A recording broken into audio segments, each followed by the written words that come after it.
Greetings on this snowy afternoon. So we have another question. How do I start a business? First, before we get started, you guys have to see how beautiful it is out here. Oh my goodness. Look at that, absolutely gorgeous. We'll do a 360 shot. Okay, so let's get into it. I'm going to give you guys the first 5 things you need to know when you're starting a business. And then once I get home and get settled, I will finish the rest of this video.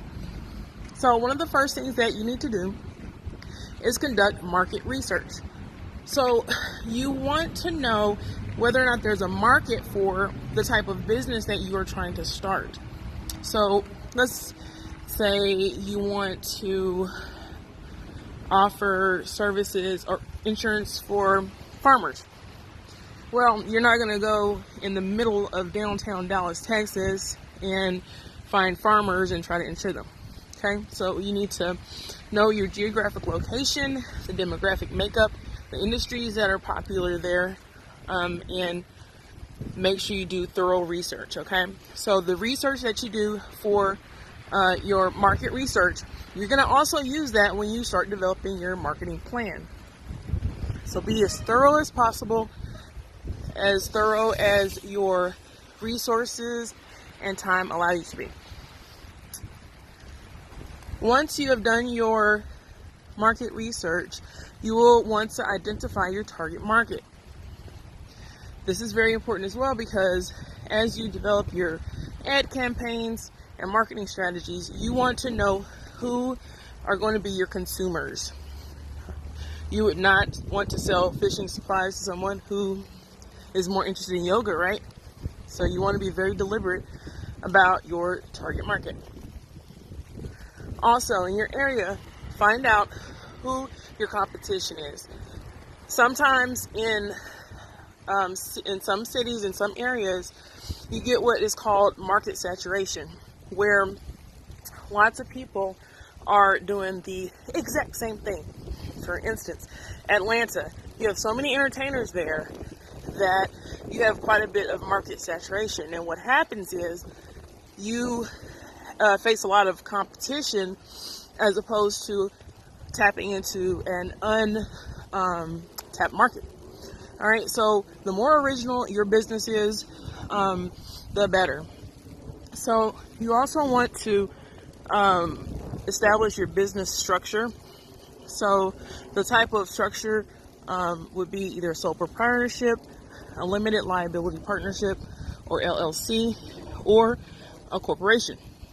Now, keep in mind, no matter what structure, the way you structure your business, the fees increase based on structure. So it's important to know what kind of structure you're going to have. And that also includes the classification. Is it going to be a minority-owned business? Is it going to be a woman-owned business? Is it going to be a veteran-owned business? Is it going to be a hub-zone business? All right. So hub-zone businesses, that's something you can Google, and that's a completely different video because it requires an in-depth explanation.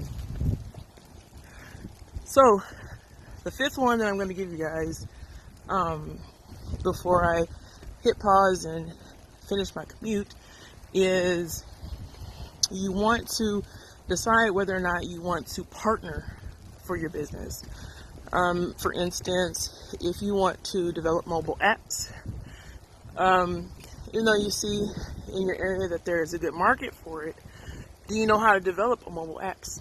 Okay, so you would consider, in that case, partnering with someone who has the technological proficiency to help develop apps.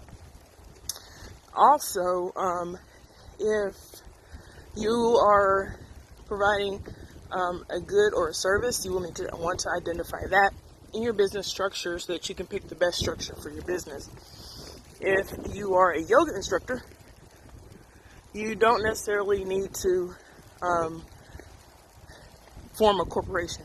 All right, so it's important to know what your structure is. Okay, so the 5 things that we've gone over so far are: do your market research, because that's going to drive your marketing plan. Identify your target market. identify your competition in the area so that you do not have to worry about market oversaturation. And you're going to set up your business structure, decide whether or not you're going to partner, and the next steps are coming soon. All right, I'm going to enjoy this view and head in and get situated, and I'll be back.